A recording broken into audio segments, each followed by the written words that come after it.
Badass of the Week is an iHeartRadio podcast produced by High Five Content. A giant, demonic wild boar whips a volley of spines from its razorback at an onrushing phalanx of Vikings, the arrow-like needles ripping men apart where they stand. Across the battlefield, a spectral grizzly bear wearing a horned Viking helmet swipes a massive paw, sending dozens of skeletal warriors in armor flying towards a stone wall, where they shatter on impact. This is Viking Camelot, and it is the last stand of the legendary Viking ruler, Rolf Kraki. It is King Rolf's half-sister, the mystical and deadly Viking necromancer Skuld, who now leads the army that batters down his defenses. Abandoned by her father, betrayed by her brother, she has dedicated her life to vengeance, which now hangs within reach. But in order to get it, she must use her powerful dark magic to lead an army of ghouls, dark elves, monsters, and Viking zombies against the most formidable brotherhood of Norse Berserkers ever assembled. This is the story of Hrolf Kraki, Bothvar Bjarki, and Skuld the Necromancer. And it's quite possibly the most badass Viking myth ever written. Hey! Hey, hello, and welcome back to Badass of the Week. My name is Ben Thompson, and I am here, as always, with my co-host, Dr. Pat Larish. Hello, badasses. Hello. Yes, we are doing something really fun this week. We have, for the last couple of weeks, written and talked about a lot of historical figures. Like real people who actually existed. Yeah. And I love those stories. And in a lot of ways, those stories are more interesting to me because they're real people who did real things. So every real thing that happens seems just more and more unbelievable as these stories go on. But our first episode was about Hercules. And I keep thinking about our Jengar episode that we did, which I think was one of my favorite ones that we ever have done. Oh, yeah. The Mongolian hero of legend. Yes, the Mongolian mythology of Jengar. He was not 100% real, but he was totally 110% badass. Yes. Yeah, I love talking about myth because you can have some fun with the stories because they're not real people. In the other stories that we talk about, generally the type of stories we talk about, like real people are dying and there is that component to it. And in a myth, it's not quite the case. So in a myth, it's not real. So you can have a little bit of fun and make a little bit more jokes with stuff and talk about some of the more like unseemly characters. I enjoy a good mythological villain. Okay. So, Ben, I'm getting the sense that you have a particular mythological villain in mind. I do. So you had kind of done the Jengar thing, the Mongolian myth. And so for me, like I always have this soft spot for Viking myth because they're pretty awesome. And, sometimes they're a little tricky to read. Sometimes they're a little tricky to parse because they the style of writing is a bit antiquated and it makes it a little bit hard to read and track some of these stories. But there's a lot of good stuff in there. This week, what I want to talk about is a particular myth of a sorceress, a necromancer sorceress named Skuld, who comes from a Skuld. That sounds Viking. I mean, this sounds Scandinavian, right? Yeah. Yes, it's Skuld, Skuld, like a skull, right? Like it's awesome. And okay, I have to say, I looked up etymologies and stuff, and the name Skuld is related to the word should, as in what has to happen. Yeah, so this is kind of an interesting thing about Skuld because Viking myth is very, very hardcore, very intense. And so Skuld is interesting. Yeah, like should. I love that, right? That's very cool. And in Norse myth, that works for this story because Skuld is not only the name of this particular necromancer we're going to talk about in this particular kind of obscure myth involving Hrolf Kraki and Bothvar Bjarki. But like, Skuld was also the name of one of the Norns, which is a group of 3 goddesses that were basically equivalent to like the Fates or the Furies. They're like the cosmic beings that determine the fate of warriors in combat. And they're said to have like traveled alongside the Valkyries, that kind of thing. But they determine who lives and who dies. And so, there is a Skuld that does that. There are 3 of these Norns, and they're, banshees are another good example of something that's like, a spirit that determines whether you live or die. And we're going to see from Skuld that she's a human woman that also does that. Ooh, tell me more.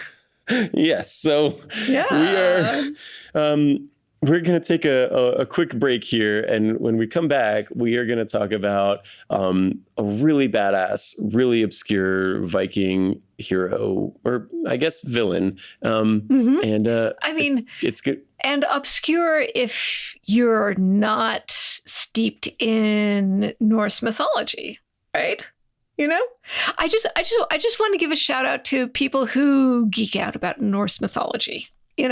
Yeah, absolutely. Yeah. But like, even among that, this story is a little bit of a weird one. It's a little bit of an outlier, right? This isn't Loki and Hel and Thor and Odin and all of those. When you think about Norse myth, even as somebody who kind of studies it, this one's kind of she's a bit of a minor character and a bit of a minor myth, but like, the story is cool, and I think it'll be really fun to tell it. And I like to think of myself as someone who knows a thing or two about mythology, including Norse. And honestly, Skuld was new to me, so I appreciate the opportunity to learn more. Yes, so we are going to take a quick break, and when we get back, we are going to get into it.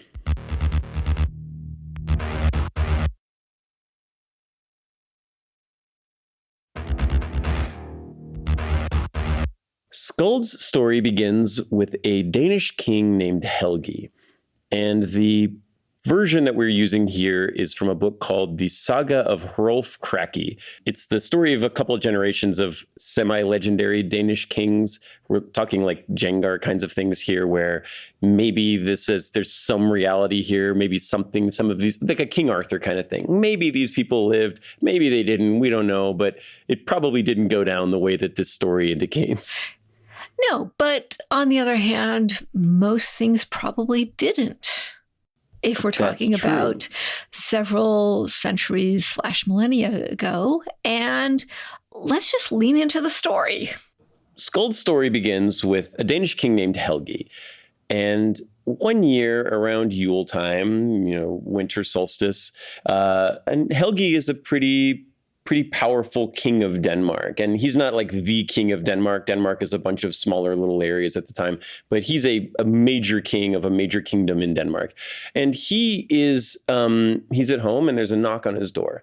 And the door opens, and there's a woman there. She's dressed in these kind of ragged robes. It's raining outside. And she says, can you help me? Can you just give me a little bit of food? He says, oh no, come on in. And, she's a sexy elf lady. Great. This is great for Helgi. He's very happy. So he says, come on in, have some wine. We'll put on some music. You can stay here if you need to. Anyway, the next morning, she says, I'm pregnant by you, Helgi. Wait a minute.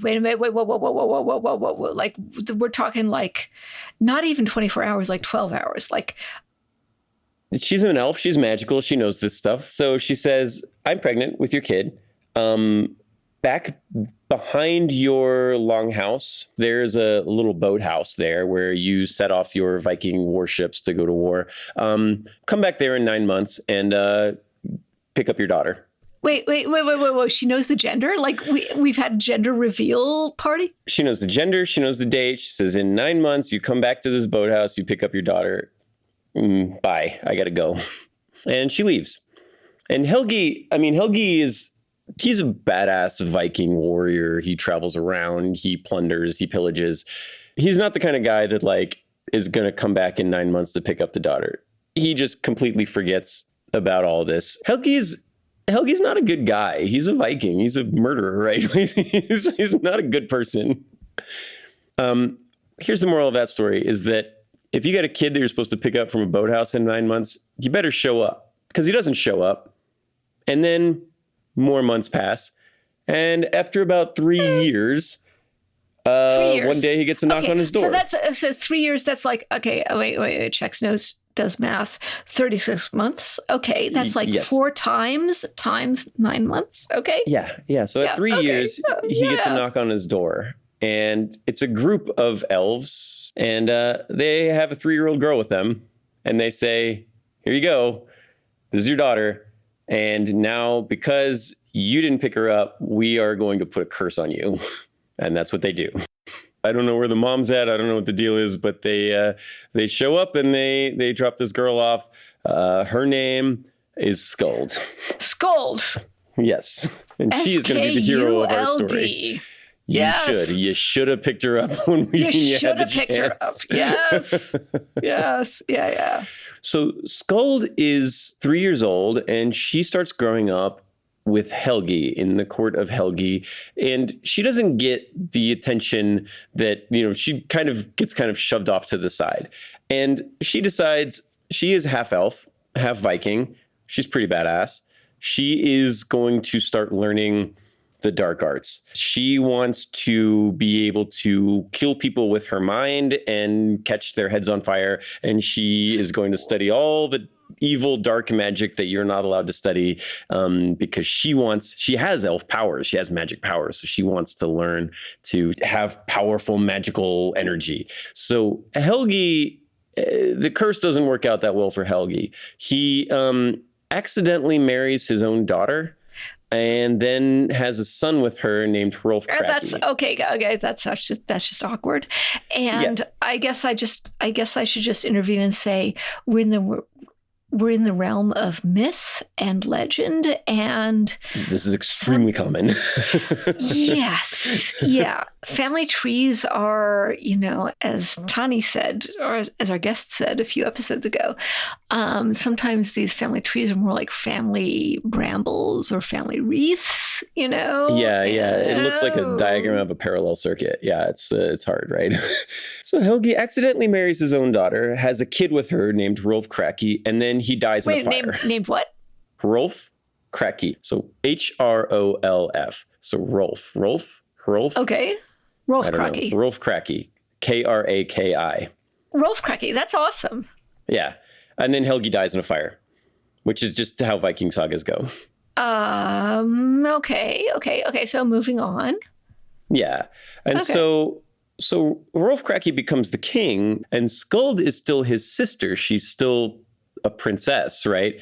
And so she ends up marrying a very powerful Swedish king named Horvarf, who was very strong, very brave, apparently not averse to women who can conjure apparitions through their knowledge of the dark arts. And that seems like a feature, not a bug. Yeah, I like it, right? He seems like an understanding kind of guy. And they rule the kingdom of the Gauts, which are like Swedish Goths, I think, is my understanding. He's a king of Sweden, and he rules the Gauts, Gauts, Gauts. So Skuld and Rolf Kraki, her brother, and also probably some other relation because Helgi married his daughter. I don't know how that works, but I'm not going to do the math on what other thing how else he's related to her. But they get along until one day Rolf tricks Skuld's husband Hjorvarth into accidentally becoming a vassal of Denmark. So how does something like that happen? Oof, yeah. Apparently, Rolf had a magic sword that he'd found. This really, really awesome sword. It was magical. It cuts through things. Like, it's great. And he offers it to Hjorvarth as a gift. And the Swedish king, of course, he wants it. Yeah, it's awesome. Magic sword. It really sounds cool. Yeah, like I would want that. Like, yeah. Yeah, of course. And so Hjorvarth accepts it. But then apparently there's some secret rule amongst the Vikings that if a king offers you a sword and you accept it, that means you're a vassal of his. And so now suddenly Rolf Kraki is the king of Denmark and Sweden.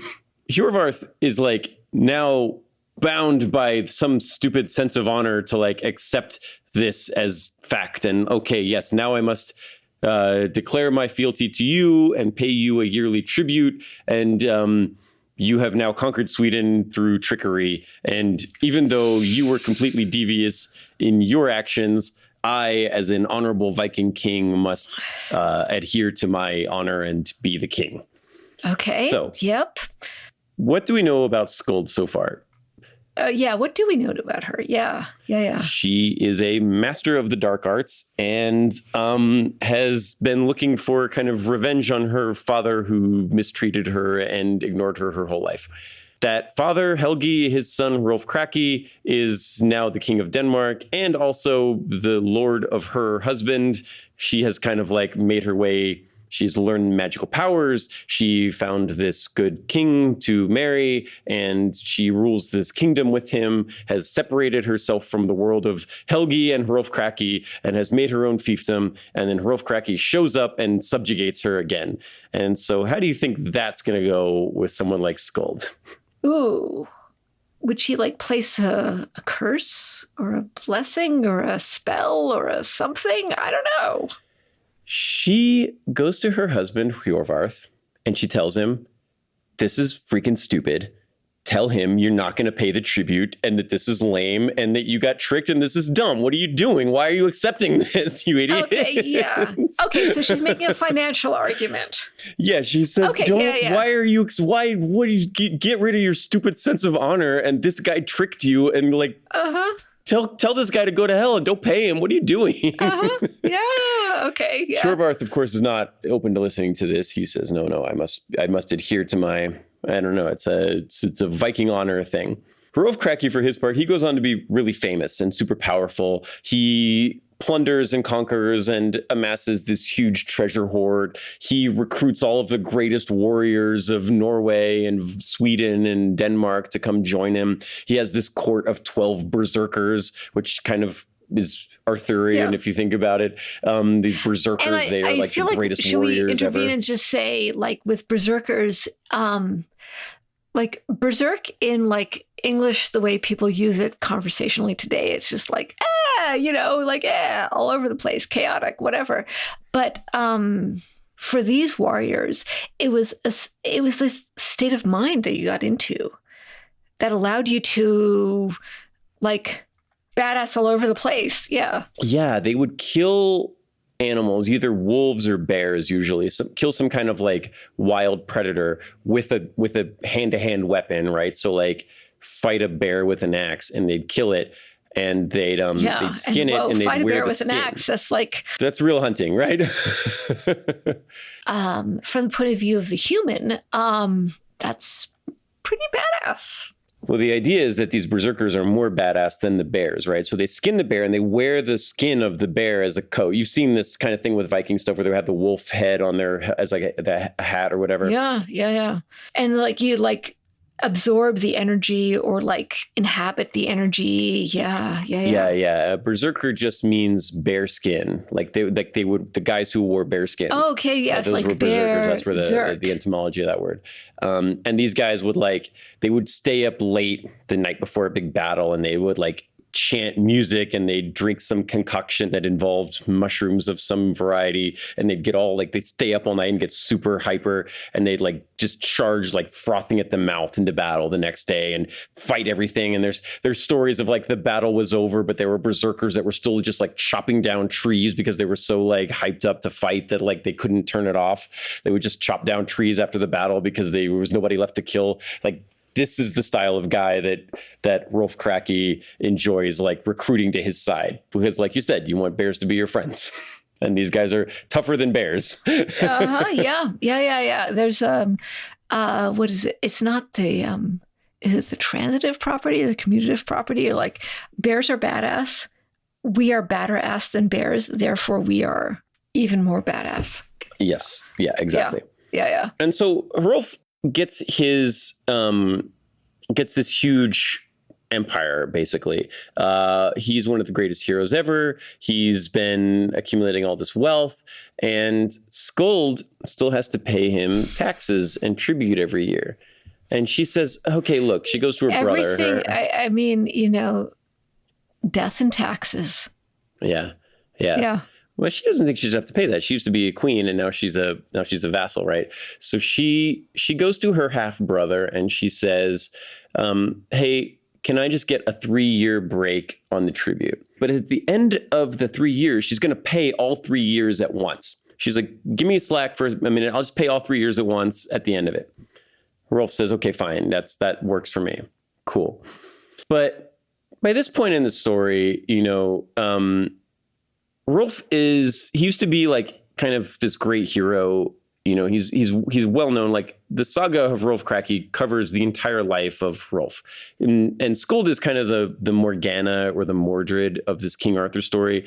So Rolf has had tons of cool adventures, and he's recruited all of these berserkers. Recruiting each berserker is a story of itself. There's this huge book on Rolf Kraki and all of the cool, amazing adventures he has had.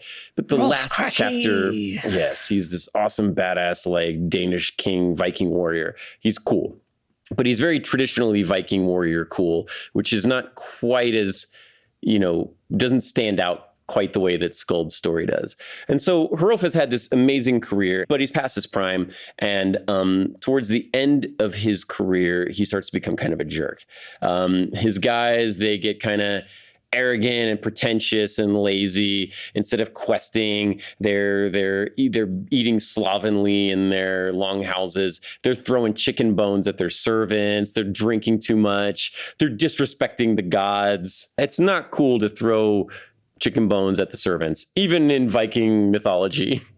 Okay, actual badasses are like nice and humane to servants or servant-like people. Yeah, it's like we said, chaotic good, right? Like when these guys started getting all like they just become really like self-absorbed, and Skuld over these 3 years. She doesn't pay her taxes because she doesn't have to. She's going to pay it all at the end. But she has no intention of paying that hustle. 3 years at the end. Yeah, she is going to use that money to hire mercenaries and troops and soldiers. And she uses her magical abilities to summon monsters. And she uses her elven connections to get demons and other terrible things from the underworld. She starts building this big, giant army of monsters and bandits and criminals and dark elves and all kinds of bad things. What is she doing? Like, are we just like getting together to like play Scrabble? No, we are gonna kill Hrolf Kraki. that is the objective. We're gonna kill this guy and not pay him that 3 years of taxes we owe. I feel like there's like many jokes to be made about taxes, but let's just move on. Yeah, you should pay your taxes. Okay. We can't advocate you not paying your taxes. Yeah. That's what brought down Al Capone. Hrolf Kraki and his berserkers, they've become complacent. They've become lazy. They don't pay the respects to the gods the way they should anymore. They don't achieve more glory for the gods. They sit at home and drink too much and disrespect the people that work for them and the gods and all this other stuff. And but why these guys are kind of disrespecting everything, Skuld makes this huge army and she builds this massive force and she marches it to Hrolf Kraki's castle, which is basically like the Camelot of Viking Denmark. And he doesn't notice until the entire castle is surrounded by soldiers and monsters, and she has her tent set up with a big black flag hanging above it, and she's in there doing witchy stuff on a witchy table. And a messenger arrives at Hrolf Kraki's castle, and it says, there's an army outside. And if you hadn't noticed, if you hadn't looked out a window. And Hrolf Kraki is sitting in his throne room, which I imagine to be just a pigsty. I imagine it to look like a dorm room, right? And okay, I feel like that's unfair to dorm rooms. I mean, come on. Okay, it looks like my old dorm room. Oh, okay, yeah, okay. And Hrolf Kraki listens to this messenger, and he says, "Tell Skuld I'm going to finish this drink of ale, and then I'm going to come out and destroy your army." Okay, now to be fair, if you've got a quaff of ale, if you've got like, half a pint left or like a quarter of a pint left, You're probably going to die. Like, hell yeah. This is like a badass response. This is Rolf Kraki. Like, I've been underplaying how cool he is because like he's the bad guy. He's the antagonist of this story. But that's him, right? He's like, yeah, no, what? Let me finish this first, and then I'll get my guys together. Don't worry about it. I'll be right out there to kick your ass. Yeah, like we know that gesture, like the gesture of like the thing where you do that you do with your hand. It's like, okay, just give me a sec while I finish my beverage. Mm-hmm. Yeah, I'll be out in there in a minute. You sit tight. Yeah. Okay, yeah. Because you just got to go out in style. Yeah. Yes. Yeah. Okay. So, Skuld, when she hears that, she doesn't like it. She orders her army to attack, and Rolf Kraki sends his guys out, and now we have a battle. And this is like a crazy Viking battle outside the castle of like the king of Denmark, the great Viking ruler Rolf Kraki, and her army is like elves and monsters. I'm picturing like centaurs and minotaurs and that kind of thing. Like I'm picturing all kinds of weird mythological creatures here fighting Viking berserkers, and it is, everything bigger than a cantaloupe is getting sliced in half. Bodies are piling up. The way they describe the battle is, I think of like Battle of the Bastards of Game of Thrones, right? Like the way they describe the battle is that like the piles of bodies were stacking up so high that like warriors had to climb over piles of bodies to fight each other with swords. Like you couldn't shoot over them with arrows or whatever. But nobody was using arrows. They were just running at each other and hitting each other with axes and swords. And horses were kicking each other. And, all this crazy stuff was happening. Never mind the horses. I feel like this is like very grim for the humans. Yeah. I mean, it probably wasn't great for like the dark elves and the minotaurs either. They're getting killed by these berserkers. Everybody's getting killed. One of Hrolf's berserkers is a hero named Bothvar Bjarki. We're going to talk about him right after this message from our sponsors.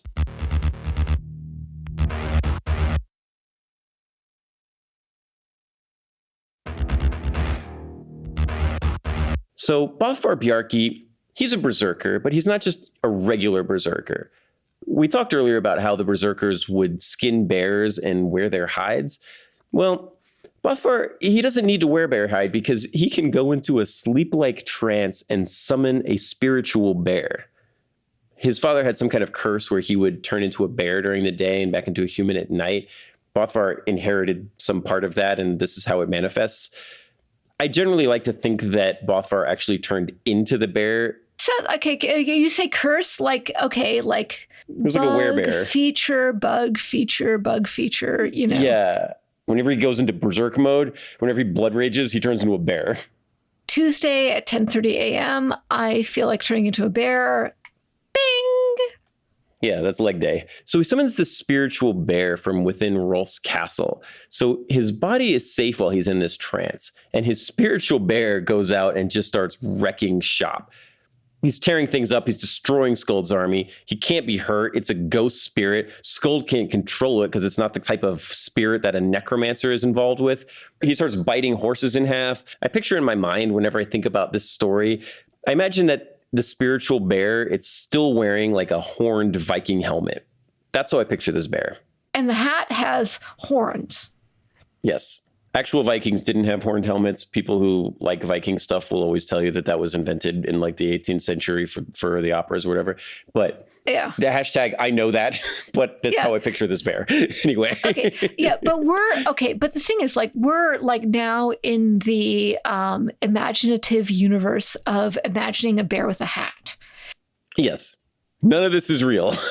I can look like whatever I want. I can wear a disco hat or whatever. But Bothvar is fighting for Hrolf Kraki, so he's on the other side here. So Skuld is in her witchy black flag tent here, and her army, her massive army, she's been assembling to avenge herself upon Hrolf Kraki for all of the wrongs that have been done to her by him and his father. They are they're losing. They're getting beat by this force that's heavily outnumbered. Skuld has put this awesome force together with all this magic, and she's losing. And so she decides, okay, it's time to really go big here. So she summons go large or go home. Yeah, so she summons a wild boar that is apparently demonic and extremely large. I'm picturing Caledonian boar here. So, like, we're imagining like 30 to 50 feral pigs, but like as one being. As one entity, yes. Okay, The wild boar is yes. one of the most ill-tempered and like angriest land animals, and this one's summoned from an evil dimension beyond the mortal realm, so it's probably worse.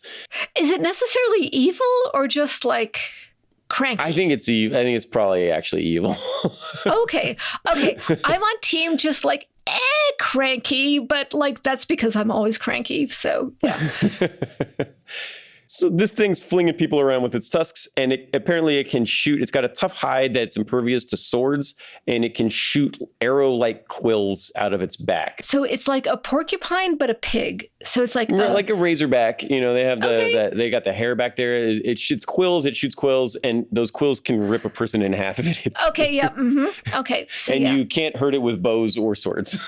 It's bad. It's a bad news, and you don't want to be dealing with that. So, okay, the fight is continuing, and everybody now is kind of covered in blood, and they go to great lengths to describe how much everybody is covered from like sword hilt to shoulder to foot in blood of their enemies. At some point during the battle, one of Hrolf's berserkers goes to Bothvar in the castle, sees he's sleeping, and is like, "Yo, we're killing ourselves out here. What are you doing? You're sleeping?" The berserker, who's one of Bothvar's very good friends, starts shaking him and wakes him up, which makes the spiritual bear go away. Now Bothvar can't go back into the trance, and he's got to like pull a weapon and join the battle personally. So Bothvar's forces end up taking a huge hit just because Bothvar's friend wakes him up thinking Bothvar's just napping and we could use him in the battle, and he already was in the battle as a giant killer Viking helmet wearing bear. Everybody left alive has killed many people, and there's blood everywhere. Yeah. I look bad, but you should see the other guys. Or the other gals, as the case may be. Skuld and Hrolf Kraki, their armies are fighting, and there's the giant boar. There's all kinds of other weird animals and things happening here. But Skuld realizes she is losing. She's not gonna win here. So she's like, okay, the boar wasn't enough. I got to go bigger. So what does she do? Well, I'll quote Bothvar Bjarki here. He runs into the throne room, and Hrolf Kraki is kind of sitting on the throne still. He's got his weapon with him. He's kind of guarding the inner sanctum here. He's the one they want, so like he's going to be there with some of his even more tougher warriors. Okay, so we should imagine we're inside a building. Maybe there are tapestries on the walls. Maybe there are sconces, okay. Yeah, there's some cooked meats. There's some empty wine goblets rolling around on the floor. Yeah. We are inside. And Bothvar says, "I fear now that the dead stir here. Rise up again and fight against us." Whoa. I fear now that the dead stir here. Yes. Rise up and fight against us. And hard will it prove to fight with fetches. And for all so many limbs as here are cloven, shields split, and helms and corselets hewn into pieces, and many a chieftain cut asunder, these the dead are now the grimmest to contend with, nor have we the strength to cope with them. Damn. Skuld has created Viking zombies. She has raised the dead warriors, those piles and piles and piles of dead warriors, are now rising to fight again. It's the middle of winter. There's a big Viking fortress, the Viking Camelot. It's engulfed in flames. There's smoke. There's corpses. It's bitter cold. There's the winds of a Scandinavian December. And with no hope of survival, the King of Denmark, he's half drunk. He's defending his throne room against what he knows is an impossible army. He wants to have a last stand worthy of Valhalla. Respect to him, Yeah. He's doing his best. Yeah. This is how he goes out, right? This is his swan song. He's got to die a good death for Valhalla. He has to make up for those years of laziness. And so he and his personal champions, the last of those 12 warriors, they fight kind of helms deep against, alongside a giant ghost bear, against a necromancer with dark elves and Viking zombies and the wild boar that shoots arrows out of its hide. And and so this is the final battle as the Skuld's armies begin to enter and break into the throne room. And we're seeing a lot of Game of Thrones tie-ins here with the dead army. I know that this episode is about Skuld, but in a way, I'm kind of rooting for the people against Skuld because you have to be badass to put up with this. Oh, yeah. Yeah. And so here's the thing with Rolf Kraki. So he carries a magical sword. It's called Skofnung. Skofnung. And it's, okay, wait, I just like Skofnung. Skofnung, and there's an umlauts over the O. Okay, yeah. Yeah. I just want to acknowledge this. Yes. Yeah. It's described as, quote, the best of all swords carried in the northern lands. Oh, okay. That's a good thing to put on your LinkedIn profile. Yes. So Skofnung, it's got some design flaws. You can't unsheath it in the presence of a woman or when the sun is shining on the pommel. Okay, so this seems like there might be restrictions on one's actions. Maybe. There's some upsides. It's a magic sword, right? Which is cool. Wounds inflicted by the blade cannot be healed except by the sword itself. So the sword can heal a wound that it inflicts, but nothing else can. Wait, so it's a sword that can heal a very specific subset of wounds? Of wounds, but any wound that it inflicts stays forever. And apparently when it hits an enemy, it makes a sound. It sings. Okay. It breaks into song? I picture this in the zombie myth thing. I picture it as sounding like a chainsaw when it swings, because like we got zombies here happening, and it makes a sing. I'm it makes a singing like sound. Musical theater like Stephen Sondheim or something. Okay, but hey, we've got range. Yeah, it makes this sound that strikes fear into the hearts of those who hear it. It's referred to as singing a song, but they never really describe what that is.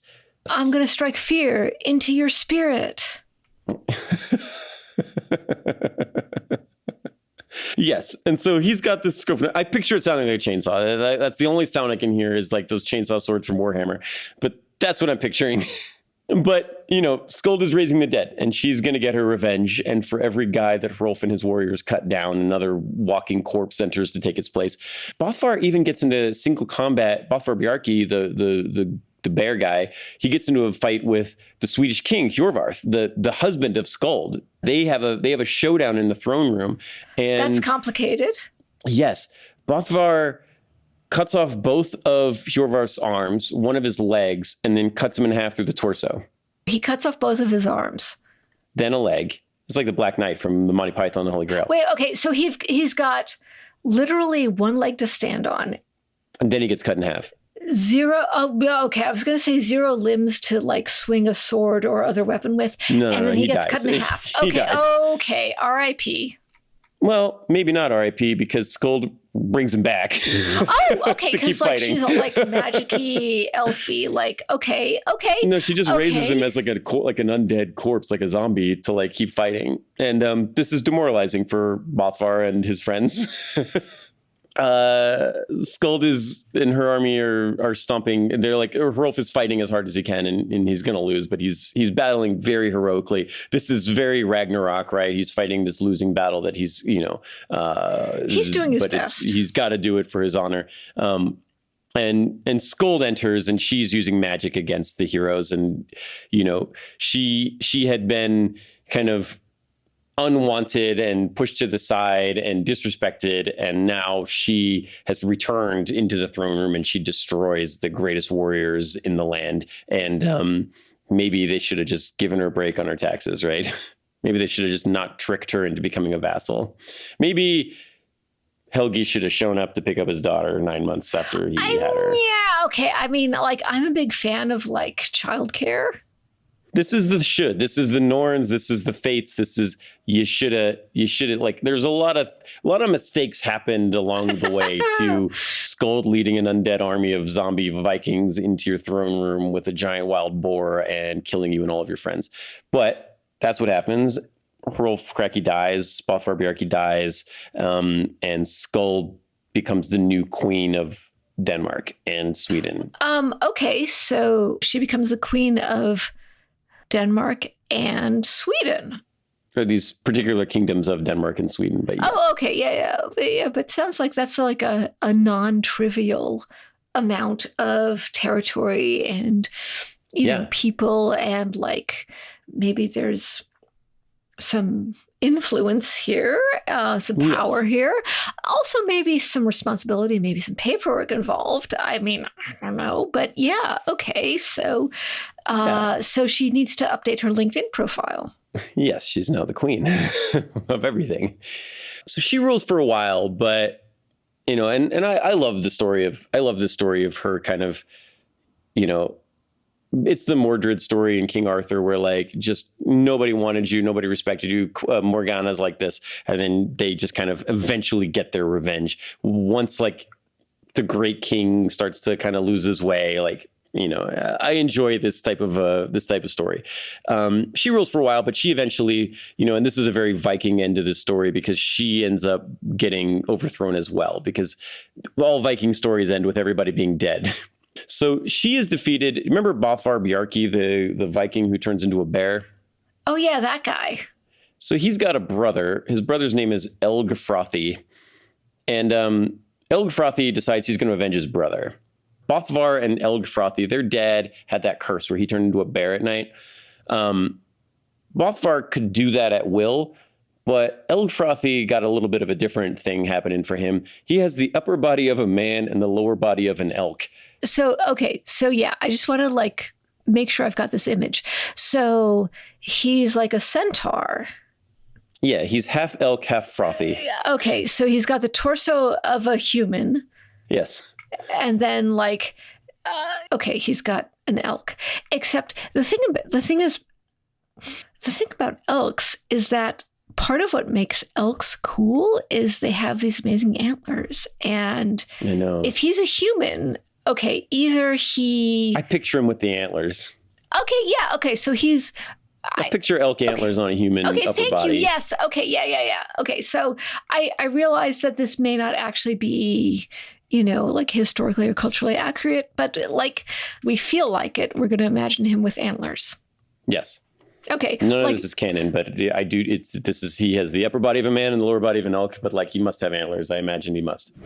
So Elgfrothi has an interesting story. When he was 12, he entered the county wrestling tournament, and he ended up crippling every single man in his hometown in a single afternoon. And so they exiled him. Yeah, and so he moved into the wilderness, and he did the normal thing you could do at a Viking time. He became a bandit leader. Oh, wait, okay, yeah, that's a career move. Yeah. So he became like this very powerful bandit leader. He had these two magical short swords that he fought with. And everybody was afraid of him, and they just pay him off to not kill them whenever they were passing through the wilderness. Okay. Okay, like we have names for that. Yeah.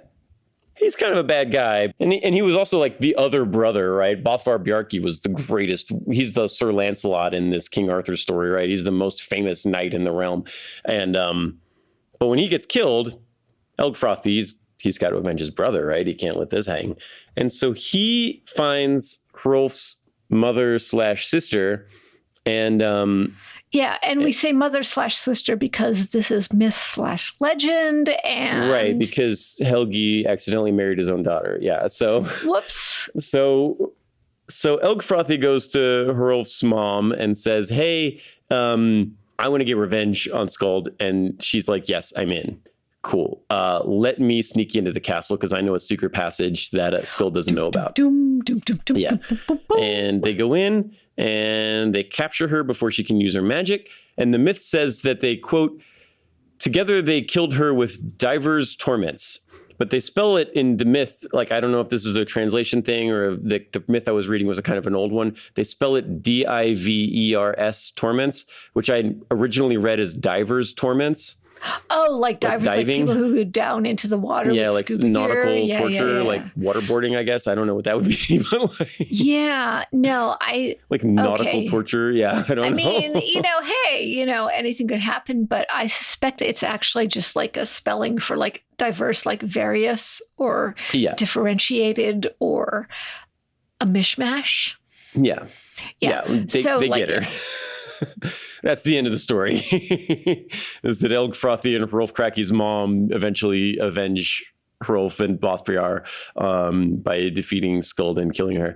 But yeah, I don't know. This is a myth that I have always I love the idea of the Viking sorceress like resurrecting Viking zombies and fighting this huge army with the giant boar and the bear guy and the berserkers. Like, I love everything about this story. And this is this is a very Viking myth because it's a tragedy and everybody's dead at the end. But on the other hand, it's a myth. So we've got distance from that. So we're like, okay, yeah, everyone dies at the end.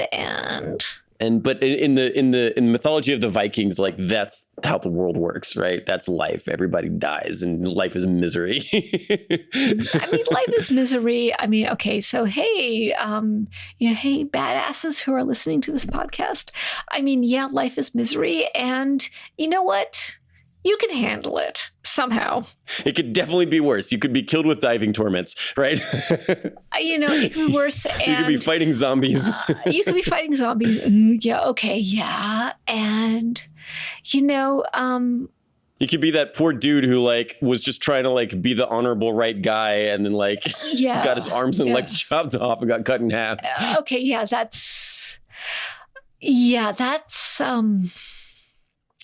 okay, that sucks. And I'm going to go on a limb here and say, statistically speaking, that's not a likely circumstance for like actual listeners in 2024. I really, really hope that's not a common occurrence in 2024. That would be really awful. So on the subject of necromancy, necromancy is kind of by definition kind of badass, but it's also kind of complicated and problematic. But I guess I'd have to say there are a lot of morals to this story. First off, don't abandon your child, especially if you have a child with a magical being. Second, don't take advantage of your family members' spouses. Don't trick them into doing things like making them your vassal and demanding taxes. Thirdly, do not piss off your siblings or other people's siblings, especially if you're a Viking, because they are going to come seeking revenge. So I guess the moral of the story is like, I don't know, stay badass. And I mean, badass can mean different things in different contexts. And stay badass at least until next week when we've got another episode. No? Yeah. Thanks so much for listening. Please tell your friends, family, maybe those siblings that are seeking revenge on you to go give us a listen as well. Subscribing and liking, all that really helps us out, and we really, really appreciate it. In the meantime, thanks so much for listening, and we'll see you next week. Yeah. Stay badass, and don't do necromancy unless you absolutely have to. Badass of the Week is an iHeartRadio podcast produced by High Five Content. Executive producers are Andrew Jacobs, me, Pat Larish, and my co-host, Ben Thompson. Writing is by me and Ben. Story editing is by Ian Jacobs, Brandon Phibbs. Mixing and music and sound design is by Jude Brewer. Special thanks to Noel Brown at iHeart.